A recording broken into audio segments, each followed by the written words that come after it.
जय श्री कृष्णा। श्री राम को वनवास मिला है, यह सुनकर नगर के सारे स्त्री पुरुष व्याकुल हो रहे हैं। वे शिवी, दधीची और हरिश्चंद्र की कथा एक दूसरे से बखान कर कहते हैं।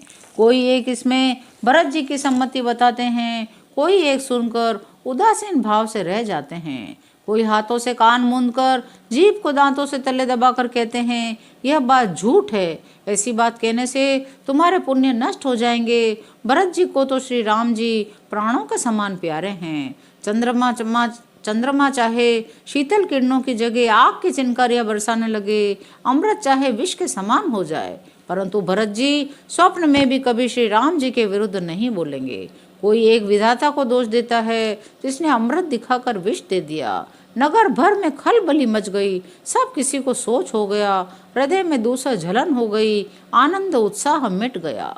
ब्राह्मणों की स्त्रियां, कुल की मान्य बड़ी बूढ़ी जो कैकेयी की परम प्रिय थी, वे उसकी शील की सराहना करके उसे सीख देने लगी, पर उसको उनके वचन बाण के समान लगते हैं। नगर की स्त्रियां कहती हैं, तुम तो सदा कहती थी राम जी के समान मुझको भरत भी प्यारे नहीं हैं। इस बात को सारा जगत जानता है। श्री रामचंद्र जी पर तो तुम स्वाभाविक स्नेह करती रही हो, आज किस अपराध से उन्हें वन देती हो? तुमने कभी सौतिया डाह नहीं किया, सारा देश तुम्हारे प्रेम और विश्वास को जानता है। अब कौशल्या ने तुम्हारा कौन सा बिगाड़ कर दिया जिसके कारण तुमने सारे नगर पर वज्र गिरा दिया? क्या सीता जी अपने पति का साथ छोड़ देंगी? क्या लक्ष्मण जी श्री राम जी के बिना घर पर रह सकेंगे? क्या भरत जी श्री रामचंद्र जी के बिना अयोध्यापुरी का राज्य भोग सकेंगे? क्या राजा श्री रामचंद्र जी के बिना जीवित रह सकेंगे? अर्थात न सीता जी यहाँ रहेंगी, न लक्ष्मण जी रहेंगे, न भरत जी राज्य करेंगे, न राजा जीवित रहेंगे, सब उजाड़ हो जाएगा। हृदय में ऐसा विचार कर क्रोध छोड़ दो महारानी, शोक और कलंक की कोठी मत बनो। भरत को अवश्य युवराज पद दे दो, पर श्री राम जी का वन में क्या काम? श्री राम जी राज्य के भूखे नहीं हैं, वे धर्म की धुरी को धारण करने वाले विषय रस से रुखे हैं, उनमें विषयासक्ति है ही नहीं। इसलिए तुम ये शंका न करो कि श्री राम जी वन को न गए तो भरत के राज्य में विघ्न करेंगे। इतने पर भी मन न माने, तुम राजा से कहकर दूसरा ऐसा वर ले लो कि श्री राम जी घर छोड़कर गुरु के घर रहें। जो तुम हमारे कहने पर न चलोगी तो तुम्हारे हाथ कुछ भी न लगेगा। यदि तुमने कुछ हंसी की हो तो उसे प्रकट में कहकर जना दो कि मैंने दिल लगी की है। राम सरी का पुत्र क्या वन के योग्य है? यह सुनकर लोग तुम्हें क्या कहेंगे? जल्दी उठो, वही उपाय करो जिस उपाय से शोक और कलंक का नाश हो। नगर भर की स्त्रियां कैकेयी को समझा रही हैं, जिस तरह नगर भर का शोक और तुम्हारा कलंक मिटे, वही उपाय करके कुल की रक्षा करो। वन जाते हुए श्री राम जी को हट करके लौटा लो, दूसरी कोई बात न करो। तुलसीदास जी कहते हैं,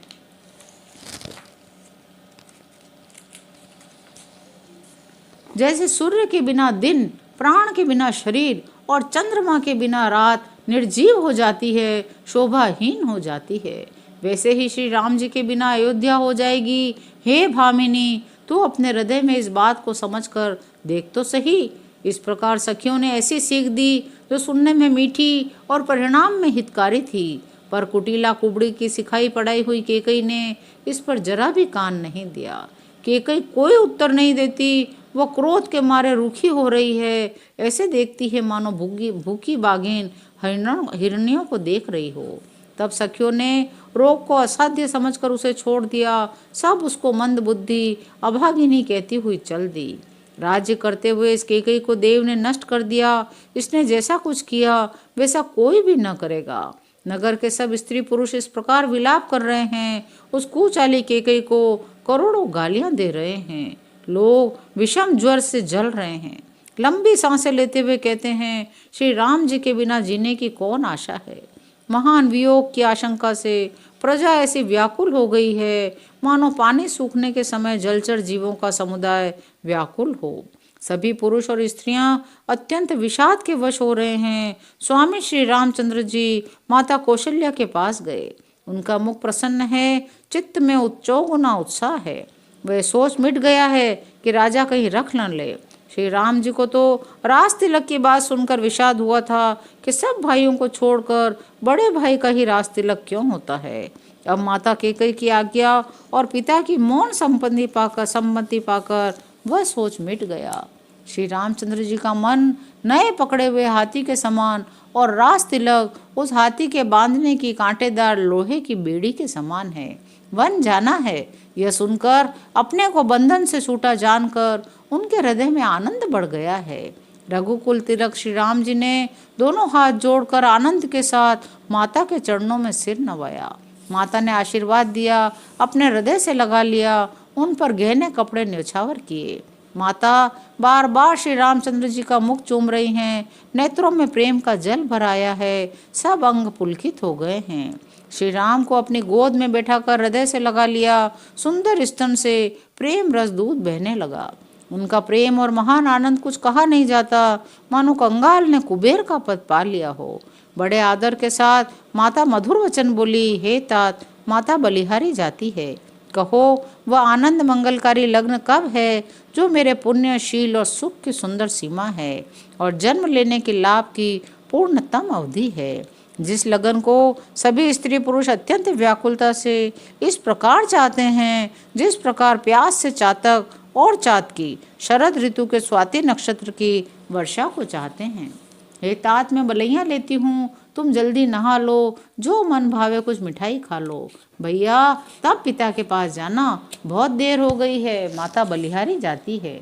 माता के अत्यंत अनुकूल वचन सुनकर जो मानो स्नेह रूपी कल्पवृक्ष के फूल थे, जो सुख रूपी पुष्प रस से भरे थे, श्री राजलक्ष्मी के मूल थे, ऐसे वचन रूपी फूलों को देखकर श्री रामचंद्र जी का मन रूपी भौरा उन पर नहीं भूला।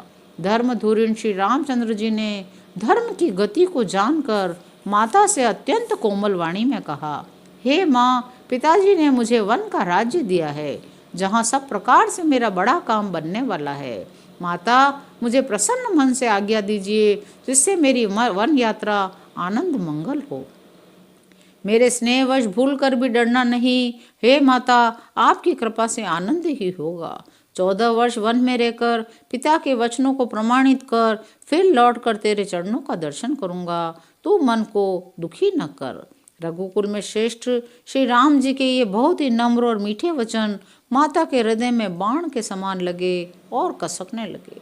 उस शीतल वाणी को सुनकर कौशल्या वैसे ही सहम कर सूख गई, जैसे बरसात का पानी पड़ने से जवा सा सूख जाता है। हृदय का विषाद कुछ कहा नहीं जाता, मानो सिंह की गर्जना सुनकर हिरनी विकल हो गई हो। नेत्रों में जल भर आया, शरीर थर थर कांपने लगा, मानो मछली पहली वर्षा का फेन खाकर बदहवास हो गई हो। आज की कथा यहीं विराम लेती है, शेष अगले अंकों में। जय श्री राम।